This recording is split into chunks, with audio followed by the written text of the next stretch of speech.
on TV, on radio, and on your smartphone. This is TalkTV. Tonight on Piers Morgan Uncensored, 1 year on from Liz Truss, have we recovered from the budget that broke Britain? And are the people that dragged us into the mire sorry for what they did? Kwasi Kwarteng was the brains behind the lettuce, the Chancellor, whose policies self-imploded. So tonight, I'll ask him if he will finally apologise to the British people for the financial hurt that he and Liz Truss caused them. And a 22-year-old British student's been killed in a Russian mortar strike while fighting for Ukraine. I'll speak exclusively to his family.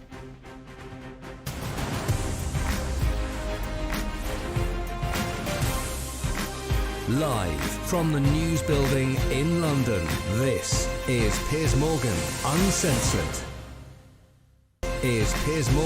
Uncensored. Good evening from London. Welcome to Piers Morgan Uncensored. Hundreds of schools across the country have had to close buildings over dodgy concrete that's left them in danger of collapse. It's become a full-blown crisis for the government and an early Christmas present for fans of lazy metaphors. Critics say this government's crumbling before our eyes. The walls are falling in after 13 years of Tory rule. They failed to fix the roof while the sun was shining. We don't yet know why it took so long for the government to act. We don't yet know how long it will take to fix it. We don't yet know how much that will cost. But what we do know is that absolutely nobody is to blame. Here's Prime Minister Rishi Sunak accused of cutting school budgets when he was Chancellor. Are you to blame for what's happening now? Do you want to apologise to parents and pupils? I think that is completely and utterly wrong. Not me, Gov, says the Prime Minister. Gillian Keegan, Secretary of State for Education, first said it was, quote, not her responsibility, before blowing up in this hot mic tirade. But you're saying that the government is not responsible, ultimately, for the safety of children in schools? The school building's responsibility is with local authorities and multi-academy trusts. Does anyone ever say, you know what, you've done a good job because everyone else has sat on their and done nothing? No signs of that, no? Everybody else was sat on their arses, says the Education Chief, who was sat on her arse on holiday in Spain when the school closures were ordered. Well, today her department triumphantly tweeted, most schools unaffected. Well, that's great news. At least we know the line after the election. 40% of Tories lose their seats, most unaffected. This crisis has exposed a phobia that's gripping politicians around the world. It's the fear of taking responsibility or saying sorry for anything. President Biden said it was, quote, not his responsibility when classified documents were found piled in his garage next to his beloved Corvette. Asked if he'd take responsibility if the Taliban retook Afghanistan, Biden said this. Don't you bear some responsibility for the outcome if the Taliban ends up back in control and women end up losing the rights? No, I don't. Look, do I bear responsibility? Zero responsibility. And yet it was entirely your responsibility, Mr. President. Everybody knows what happened over in Afghanistan, the tragic consequences, not least for millions of Afghan women now being suppressed once again by the Taliban wolves. Boris Johnson infamously bore no responsibility for literally anything, including an investigation that found he'd lied to Parliament about COVID lockdown parties and launched a campaign of abuse against his critics. It was all a terrible witch hunt, he said. Donald Trump's the godfather of taking no responsibility, a former president who'd apparently rather go to jail than admit he lost an election. And a year ago today, Liz Truss became Prime Minister for a disastrous and historically awful 44 days. Her friend and Chancellor Kwasi Kwarteng broke Britain with a mini budget that tanked the pound, crashed the markets, blew up mortgages for millions of people. Well, who bears that responsibility? Who's sorry? It's pretty clear that most people are now still paying the price. But apologies, there have been none. Trust in politics is at an all-time low because so few politicians just want to throw their hands up and go, it's on me, Gov, and I'm sorry. Every leader blames the guy who messed it up before them and the one who made it worse afterwards. Look, it's hard to admit you're wrong. Apparently, I've been told that. But if politicians want to rebuild trust, it starts with admitting they broke it in the first place. And occasionally just saying, I'm sorry, it was me. Well, I'm joined now by the former Chancellor Kwasi Kwarteng. Kwasi, great to see you. How are you? You've never said sorry for what happened a year ago, just over a year ago. What I've said, I bear responsibility for it. Why not say sorry? And what I want to do is to make sure that we actually get back to a growth agenda. What do you bear responsibility for? Well, I think the way that we delivered it and the speed with which it was delivered was wrong. And I've put up my hand frequently and said we should have taken more time. We should have had a more balanced approach. And I've said that repeatedly in interviews, on television. But I'm really curious why you've never been able to bring yourself to say the simple words, I'm sorry. After all the damage that was inflicted by that ruinous 44-day regime of Liz Truss, and I'm sure that you would say, and we'll come to this, a lot of it was on her. No, I'm not here to apportion blame. I mean, that's one of the reasons why... But if you take responsibility for causing... That's one of the reasons why. I get it. But if you take responsibility, why are you also not prepared to say sorry? So I think it sounds like a lawyerly distinction, but I think there's a difference between saying I was responsible... Sounds like a bit like a cowardly distinction. No, because actually, a lot of the debate, and you've probably been following this, if you look at things like slavery and reparations and all of that is all about saying, I'm sorry. And in those instances, the people themselves weren't entirely responsible for stuff that happened 200 or 300 years ago. I agree with you. So what? In terms I don't see why people today should be apologising for the behaviour of ancestors 300 years ago. But you were you were the guy. No, but again, as in government, there are lots of different people, there are lots of different agencies, lots of different people who are involved. So it doesn't make any sense. You were the Chancellor. It doesn't make any sense for someone like, for example, Gillian Keegan to say sorry when there's all of this stuff happened over many decades. And there were lots of things. But hang on. Let's talk about the mini budget. Let's about you for a minute. Let's talk about the mini budget. Yeah. There were lots of things that were going on. You say it crashed the pound.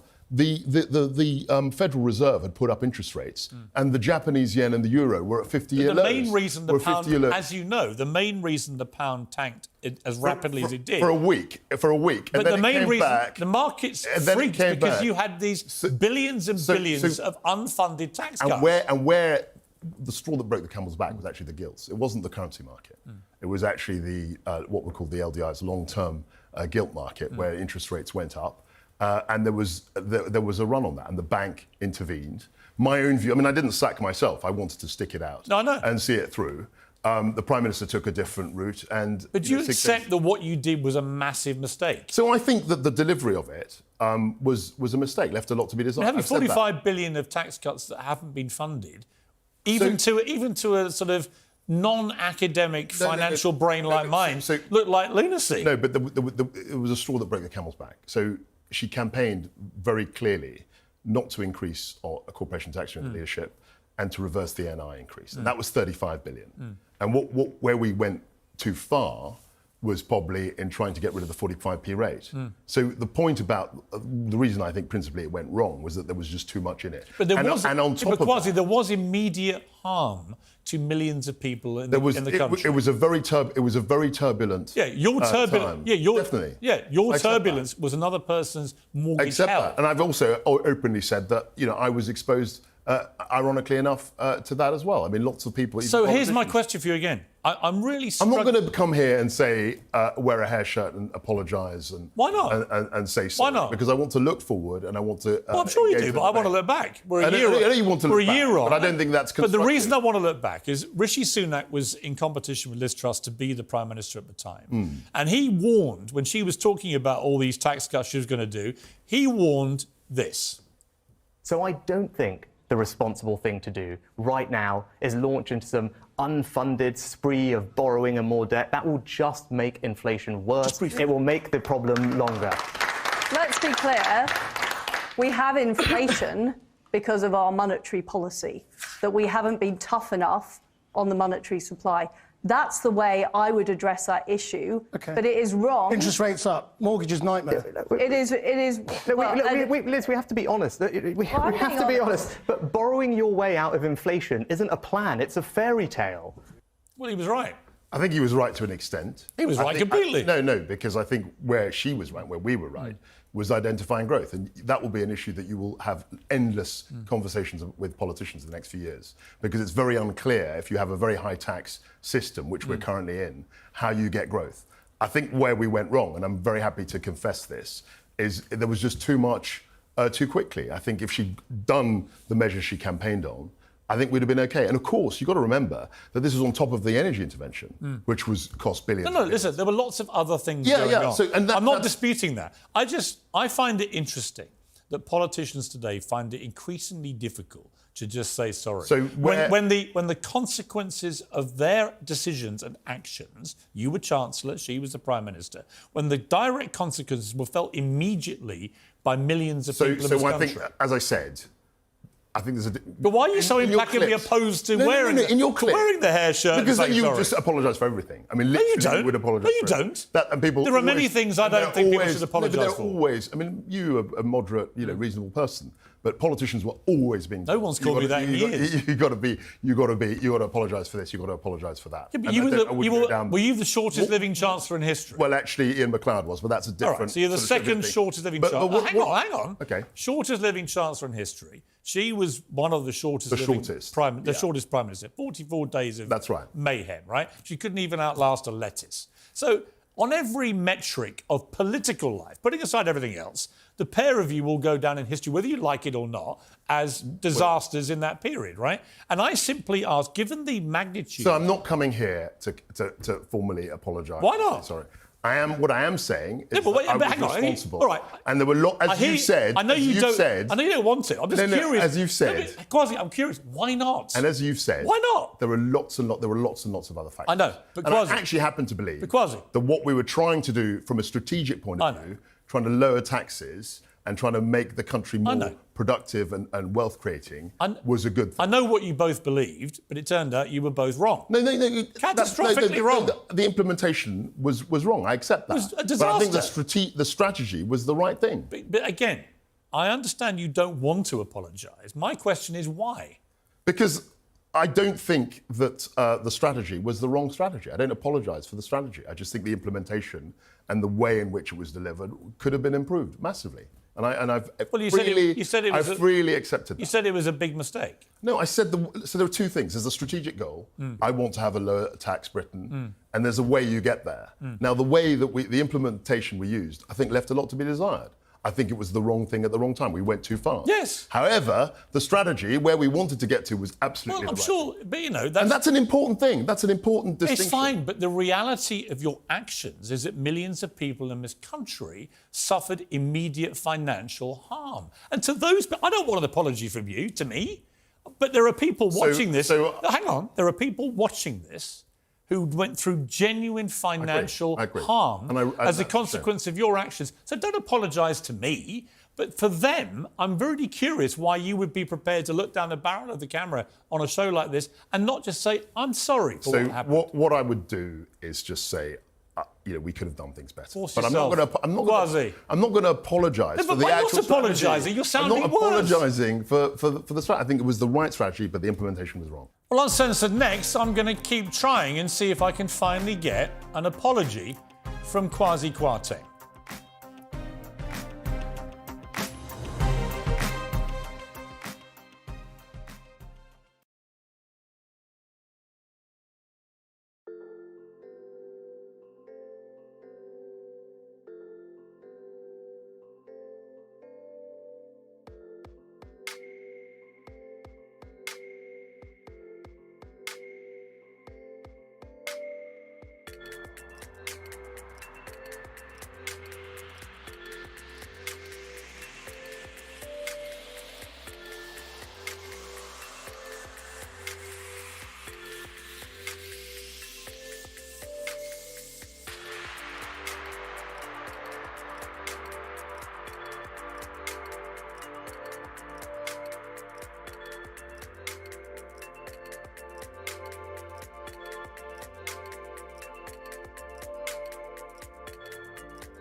apologise for the shocking So implementation. look, I'm not going to come here. You always do this. You get people on and you want them to sort of wear the hair shirt and no, I don't. And humiliate them. But No, I'm not. I have no wish to humiliate you whatsoever.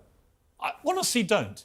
I have zero wish to humiliate you. I actually thought you were going to be a really good Chancellor, for what it's worth. Right? No, thank you. That's very kind of you. Yeah. And I think the pair of you lost your minds. I think we went too far, too fast. Right. I accept that. I think you lost your minds and you got way ahead of yourselves. But the consequences of your actions led to you being fired. Yeah. Liz Truss hoping that would save her skin. It didn't. She then had to go too. Humiliation for the pair of you and for the country on the global stage. But again, I come back to one thing. You may not want to apologise, and I'm not after it for me. Look. But I'm not trying to humiliate you. No. You guys, with respect, Kwasi, you guys humiliated yourselves. Well, OK. Right? Yeah. But in the process, you also exposed the country to humiliation. It was a very damaging period for Britain in terms of our standing around the world. And more importantly to me, millions of British people already suffering from a pandemic, already suffering a cost of living crisis, already suffering from energy costs going through the roof. All these things, they then had the added financial burden as a consequence of your... It was a very difficult time. So my point is... It was a very So my point is, difficult you're a time. smart guy. You know that the decisions that you took led to that financial harm for millions of people in this country. Why are you not prepared? You see what this reminds me of? And you're going to laugh, but it reminds me of Frost trying to get that apology out of Nixon for the damage he'd done to the reputation of America.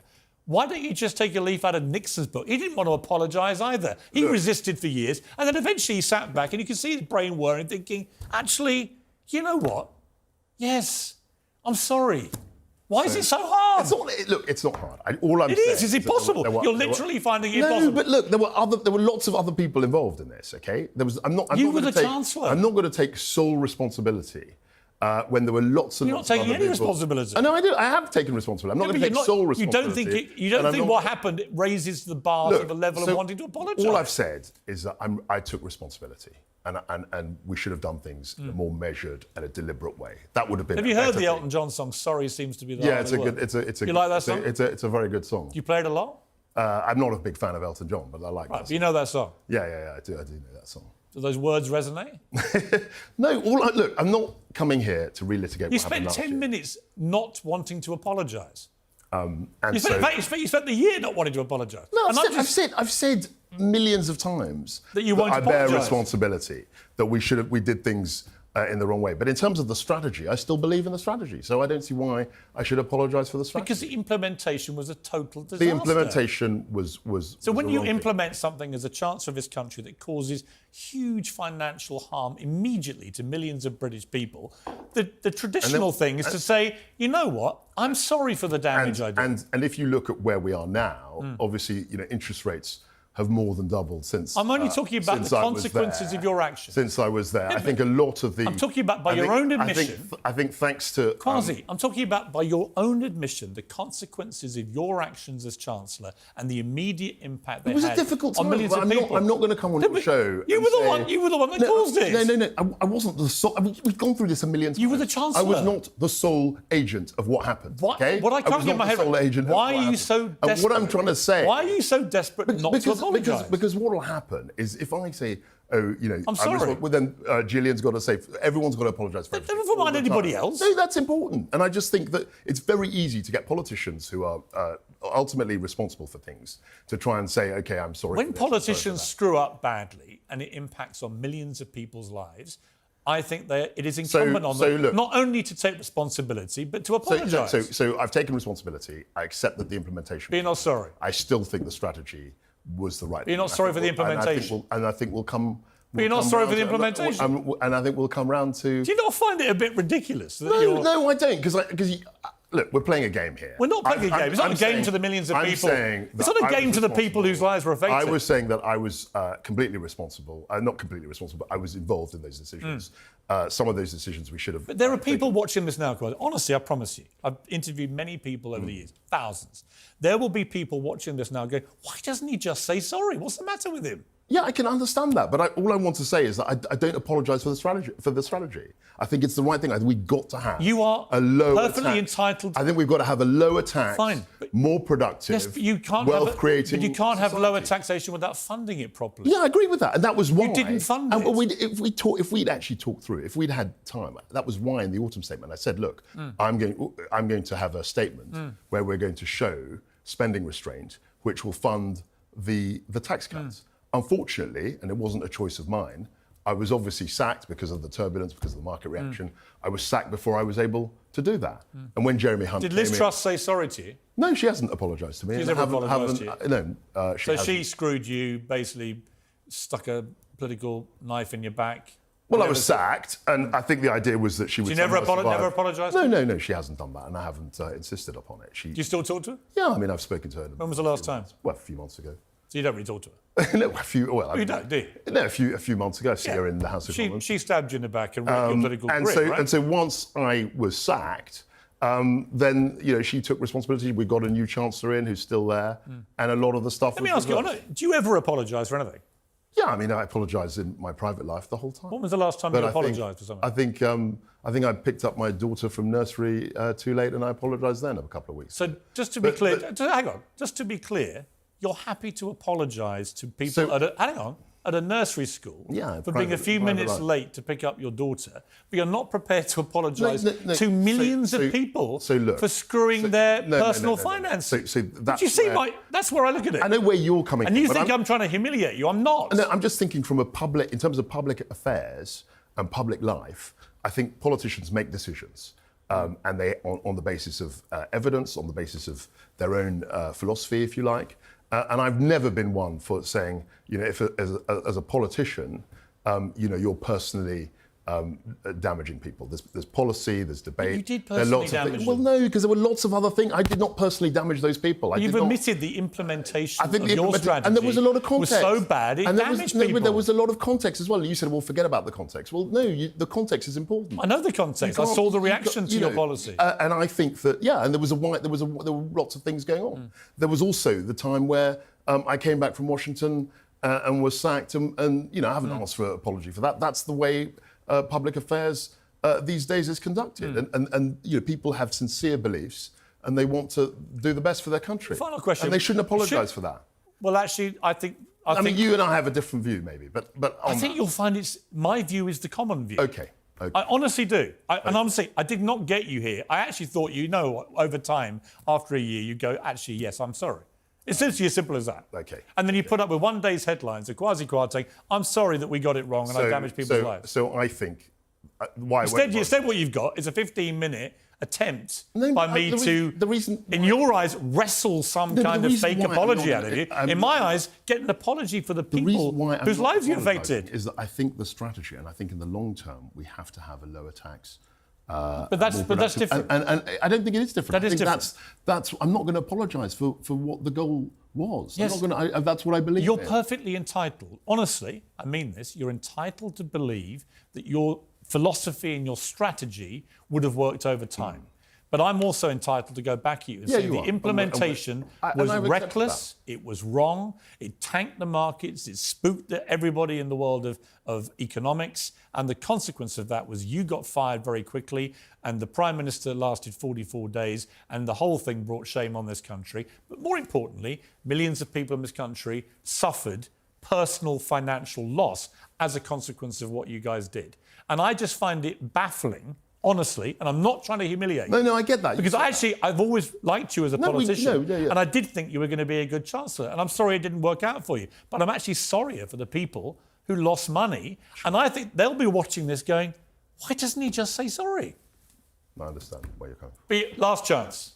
Look, I just think it was a difficult time, but I still believe the strategy was the right one. But you know the implementation was a fiasco. And the implementation could have been better. You're sorry for that? I also think we should have had Are you sorry for that? We should have had more time. There you go. I'm sorry for the implementation. The strategy was the right. And you're sorry for the damage the implementation caused to millions of people. So there you go. We've had this discussion.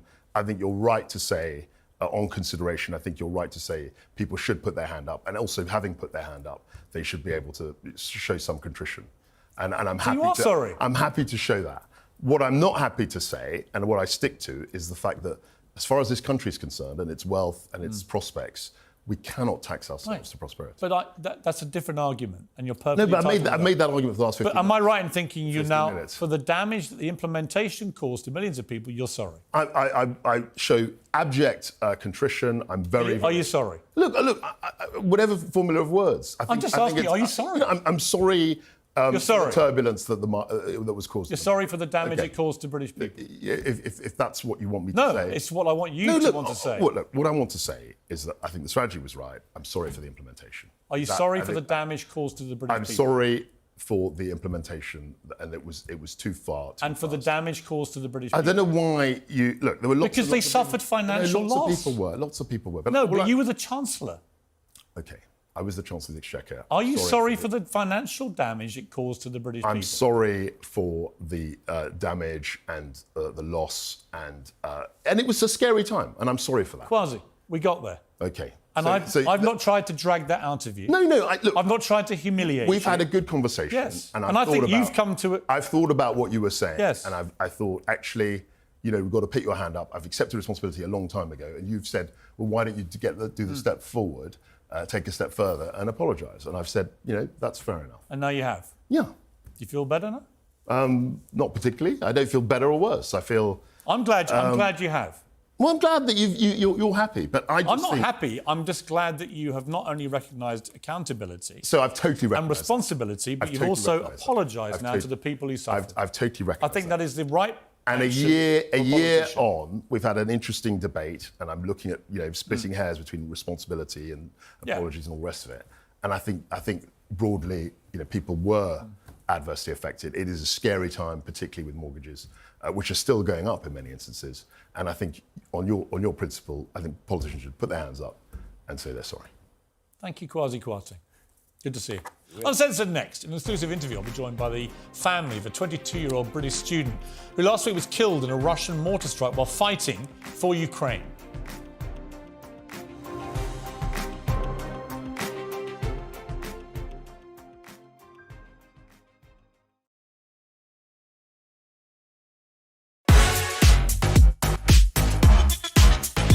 Good evening, I'm Piers Morgan, Uncensored in New York City.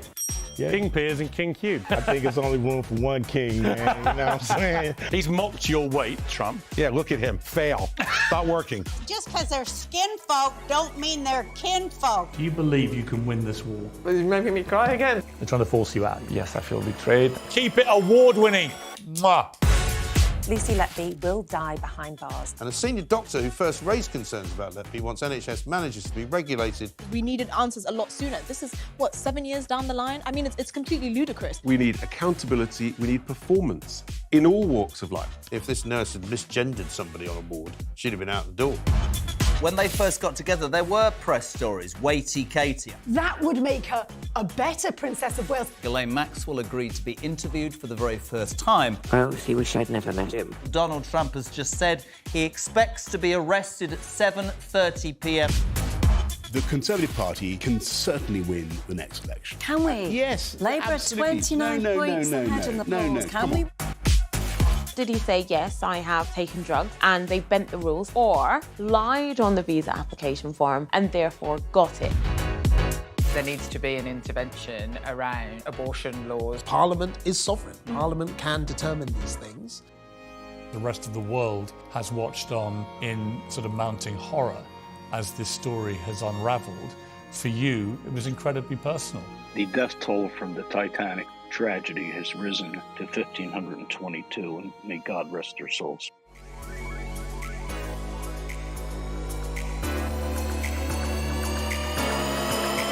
Let it roll.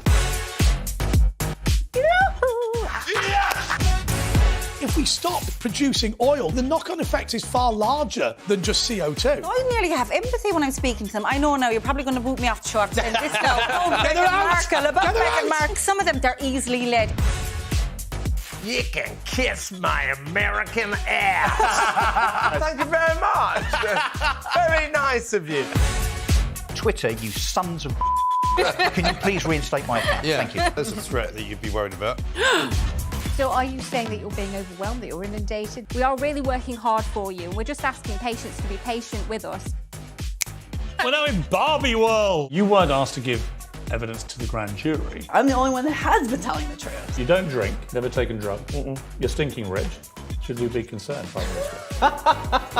If it's on your mind, it's on TalkTV. Is about you and your opinions. If you're thinking about it, We're talking about it.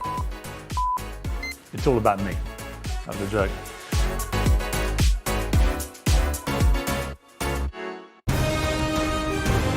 This is TalkTV.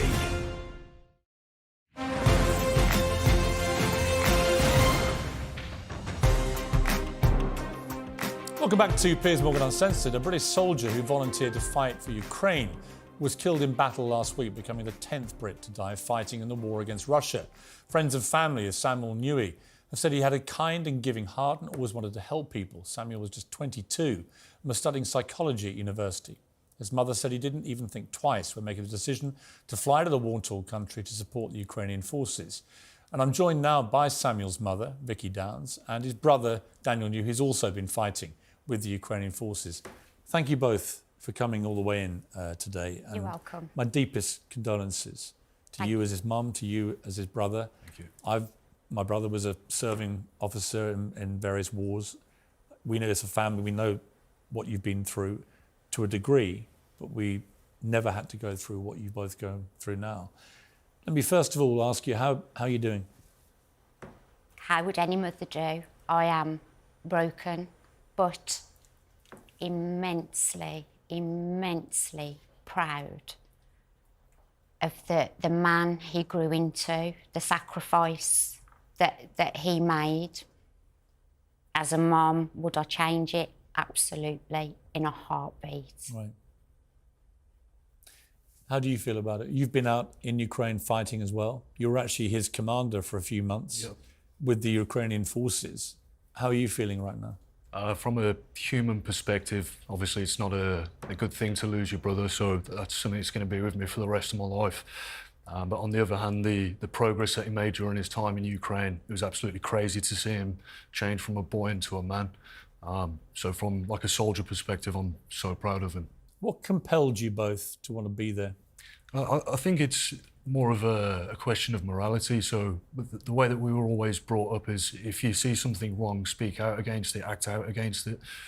So I think it's just part of our nature to just help wherever people need help. Do you know what happened to Sam? I do. I do know what happened.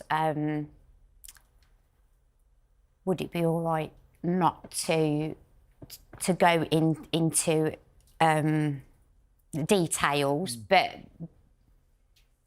what I do know is that Sam was first in and he was last out, and he would not leave his position until all of his unit were out. And pretty much that's all I know, really. Just. What do you feel about the cause that he was fighting for? What do I feel about the cause? It's a from a humanitarian point of view. I agree.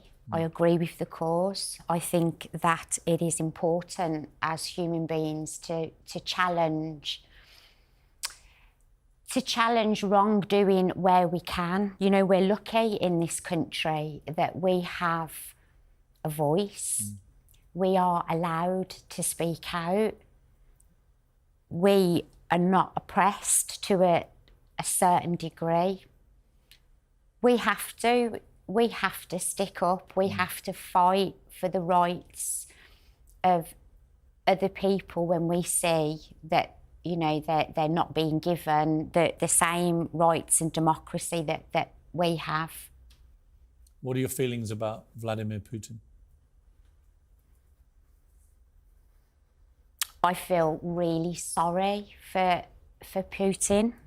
I think he's delusional. I think that he has had a life unlike ours. I think that their society is very different. I don't hate him.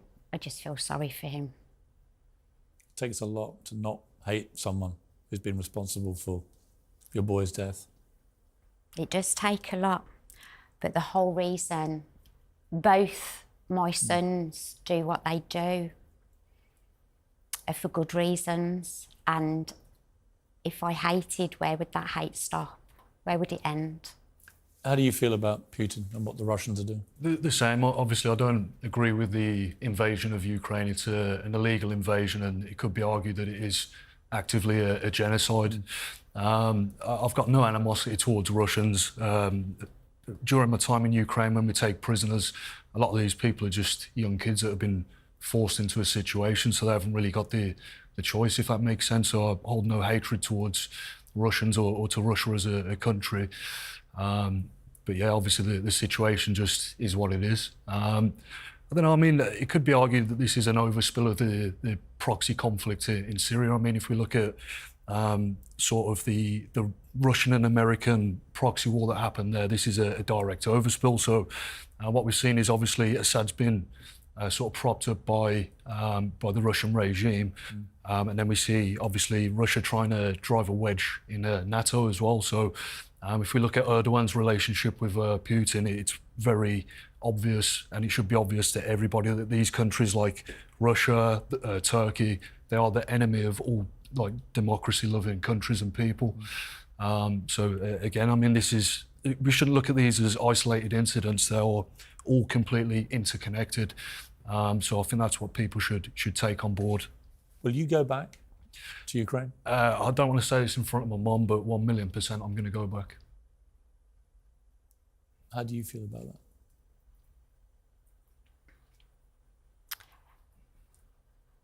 I have to support my child in whatever decision he makes. What I feel about it as a mother, I don't think any words can describe. How much I would want to say, don't go, but I don't think I'd be able to stop him even if I wanted to. So he will go with love and support. Has Sam been brought home yet? Not yet. We're trying to get him home, and we will get him home. It's a really strange conversation that two brothers have had, I suppose. But Sam wanted to be buried. That's a huge cost. Didn't want to be cremated. So we are currently raising money to get him home and to give him a funeral. We would like military honours, but we're struggling to, organise everything. But we'll do what we can.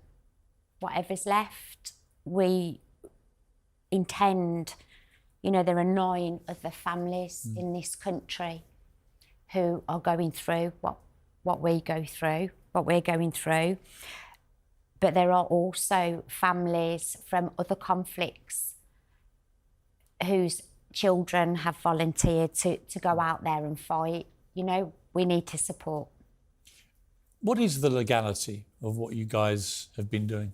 It's quite a grey area. So with Ukraine at the moment, because obviously there's quite a lot of support from Western countries, it's not a problem. So when you make the decision to travel out, the police stop you. They give you a little letter that says, look, you're probably going to get hurt. We've told you not to go, don't go. It's up to you, kind of. It's like a disclaimer. Yeah, for sure. It just covers their backside. And but if we look at, say, like Syria, when volunteers initially started going to Syria, a lot of people were being arrested for terrorism offences and stuff. So I think it just depends on like the political situation and depending on who it is that you're actually fighting against. So obviously Turkey being a NATO country, for me that was a big problem when I decided to participate in the conflict against Turkey. But Russia being the enemy of the West, it's not a problem at all.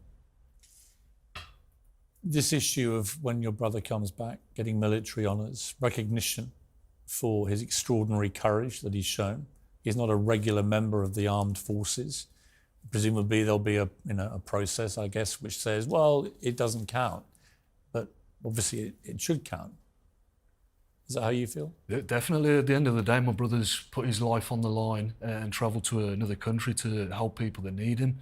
I think millennials and Gen Z get quite a hard reputation a lot of the time. A lot of people say that it's not within us to sacrifice and to know what struggle is, but I'd like to argue the opposite. We do know what struggle is. A lot of us do give up comfortable lives to travel to other places to help people. So that's the bottom line, and I don't think people should ever negate the sacrifices that have been made. So my brother was 22 when he died. He's given up his whole life for other people. He's not going to have any more days. And to be able to square that away with yourself as a human and say, right, I'm willing to give up all the rest of my days for other people, it just takes a different... Well, to fight for freedom and democracy, which I think is the most important thing you could ever fight for. Absolutely. And your son, to me, is a hero and should be treated as such by this country. He may not have been there officially, but he was there, risking his life, as it turned out, losing his life to fight for Ukraine's freedom and democracy. And I can only imagine how grateful the Ukrainian people must feel about what both your boys have done for their country. Just before I let you go, just tell me about your son, Sam. What kind of he was an boy was he? absolute nightmare. He was an absolute nightmare. So Sam was born with unnatural confidence as a toddler. It was in him to fight for what he believed. Even as a child, if you chastised him, he would argue his points. And he was so funny, so funny, got a great sense of humour, intelligent. He actually did, he won Apprentice of the Year in butchery, and he was presented with a certificate by Princess Anne, of all people. And God love him, he chatted to her for an hour like she was an old school friend. I don't know what she made of him, but if you had met him, he'd have left a mark. It's obviously desperately sad that you lost your son. He sounds a remarkable young man in many different ways. But how proud of him are you? Immensely proud. I'm heartbroken, but my gosh, what a man he grew into. A lot of people have said, gosh, you're a great mum, you've brought them up well. And Piers, I won't take that. That's, you don't give somebody morality, you don't give them bravery and courage and honour. It's in there. That's down to Sam, that's not down to me. I'm so sorry that you've lost this wonderful son, that we've lost what sounds like a great Britain. Absolutely. And I'm very grateful to you for what you've been doing. I wish you all the very best if you do go back there. Thank you very much. Ukrainian people need all the help they can get. Definitely. Thank you. I feel that there's nothing more important than what they're fighting for. Definitely. So thank you both for coming in. I wish it was under different circumstances, but Sam was a hero, and you should both know that. Thank you. Thank you very much. Well, Uncensored next. Is Macbeth racist and full of references that reinforce white supremacy? That's a claim of a US academic. My pack will be here to debate that and the very moving interview that we've just conducted.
Welcome back to Piers Morgan Uncensored. I'm joined now by my stellar pack.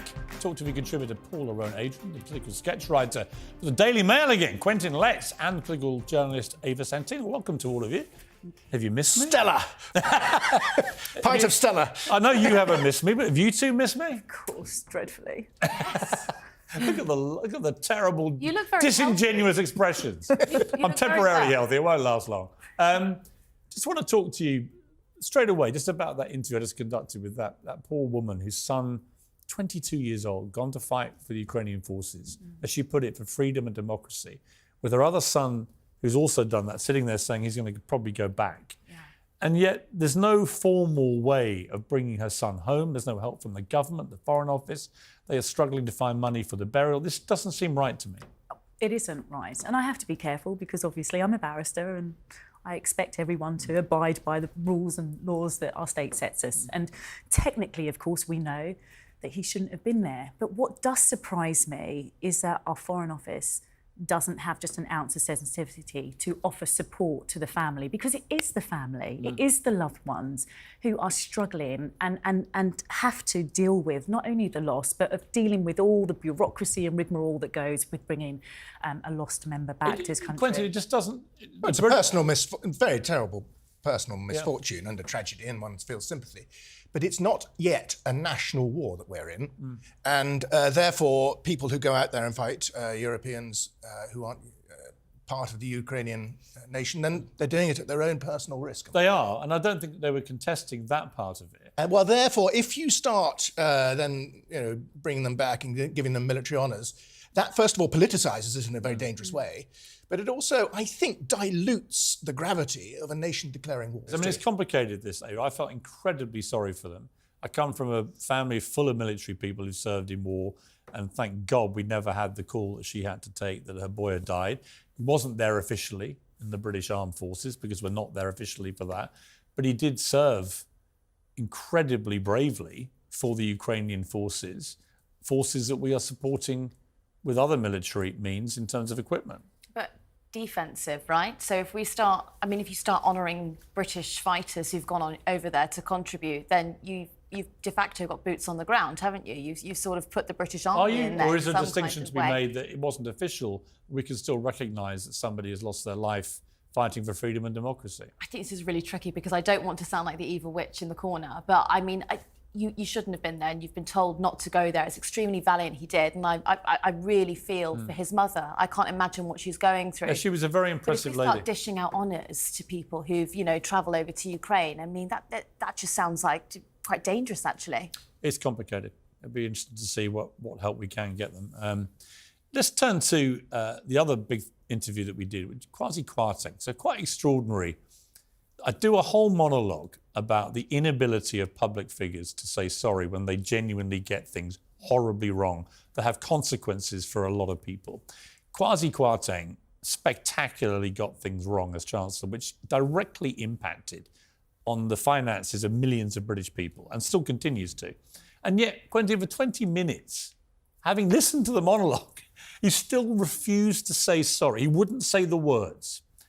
And eventually he did. Eventually it was almost like the lights came on and he realised how bad it was looking, that he wasn't prepared to say that for the damage he caused millions of people directly financially with his policy, which went spectacularly wrong, he was sorry. Yeah. Why is it so hard for them? Well, should they apologise, first of all? Well, I'm not quite as obsessed about apologies as some are. But I think politicians become hard-boiled against the idea of apologies. I mean, I refused to apologise when I left Good Morning Britain. That's why I had to leave.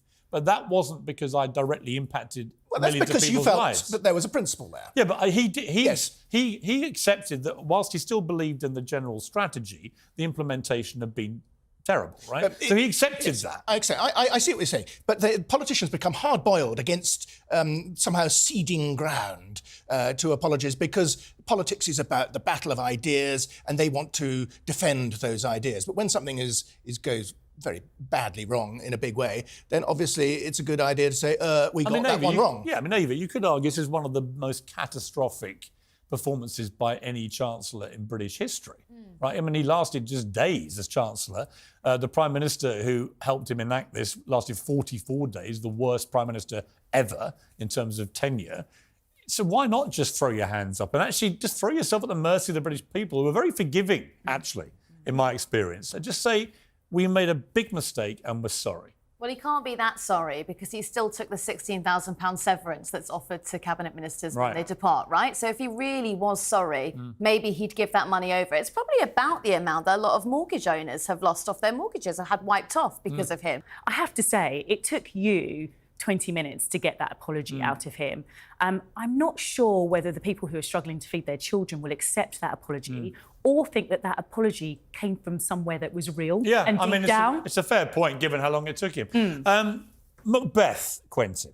Yes. Is Macbeth racist? So we have an American, they're always American academics, assistant professor of English at Trinity University in Texas, says that the bard's use of words such as bat, beetle, black and knight are racialized language, and highlighted a scene where a character uses the phrase Black Macbeth. She says it's important to help students see the ways which a play may not recognise immediately as a race play based on radicalised language and playing on the dichotomy of whiteness and blackness and dark and light. The great thing about Shakespeare is that you can put all sorts of teenage literary criticism interpretations on it, and I think that's about the level of this. Paula, I mean, you often defend the indefensible on these sort of stories, but come on. Macbeth racist for radicalised language. So I think old Shakespeare sitting there as a little covert racist. So I can't answer that question. But what I can do... Yes, you can. What I can... No, I can't, because I don't know whether You can't defend it, is and what you mean. what I can say is that clearly there was racist language used. What I can say is clearly at that time there would have been racist people. What I can say is that does it make it wrong for this academic and scholar to put forward those theories and for those theories to be tested? I just think, you know what I think? And that's you know what I think? was happening. Ava, and that's what let me was go to Ava on important. this, because I think what's happening is there are academics all over the world who know they can get ridiculous clickbaiting publicity by calling literally everything racist. And when they're not calling it racist, they're calling everything transphobic. And when they're not calling things transphobic, they're calling everything sexist. When they're not banging on about sexism, they're banging about the patriarchy. That all leads to Barbie, which is the ultimate example of what I'm talking about. Not everything has to be all these things. I actually thought it was really interesting. I'd never, ever thought about it in this light before. Like, I mean... But now you think Macbeth is racist? I don't think... Let me hang on a second. OK, I was thinking that perhaps, well, yes, the slave trade had really kicked off then, and Shakespeare was at the time writing for Queen Elizabeth, and she was infamously kicking out quite a lot of the black community from London at that time. She was, throwing Spaniards out and throwing people back to Morocco. So perhaps there could be an element of Shakespeare's writing that was appealing to that side of Queen Elizabeth, who liked to paint herself white with lead and was quite obsessed with colour. Or perhaps Shakespeare wasn't racist. Oh, I'm not saying perhaps he just was one of the greatest people this country's ever produced. Isn't that the... And was a brilliant playwright and didn't actually have a racist bone in his body. But how do you know what about that old quaint theory? But how do you know that? How do you know he wasn't? But I don't. But what I'm saying is it's important for us to debate that. It's important for us to discuss it. And well done to the academic scholar for at least putting forward her theories. He was just a bit bigger than this. He was so limited. So much bigger. Anyway. Or he didn't write it at all. That's a good theory, isn't it? Unfortunately, this show has suddenly got so much smaller because it's over. But thank you to my brilliant pack, as always. That's it from me. Whatever you're up to, keep it uncensored. Good night.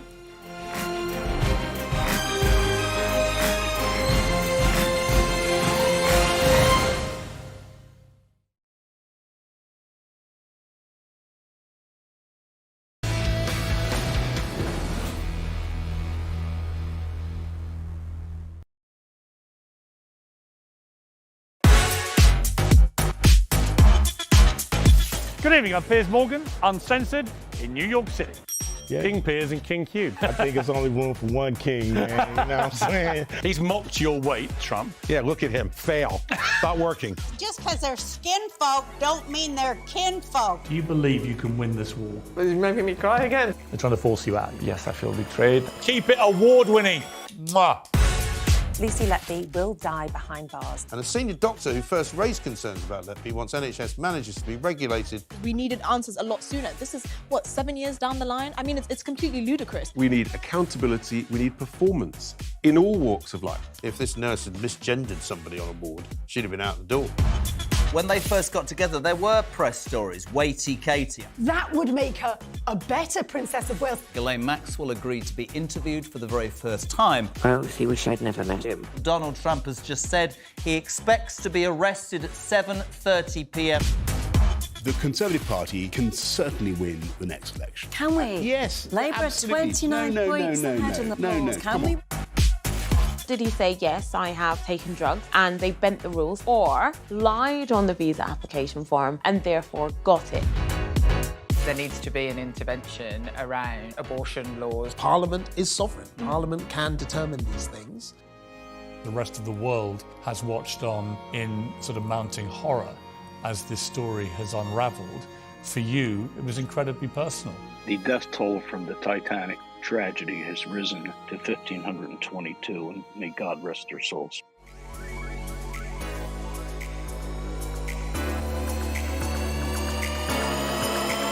Let it roll.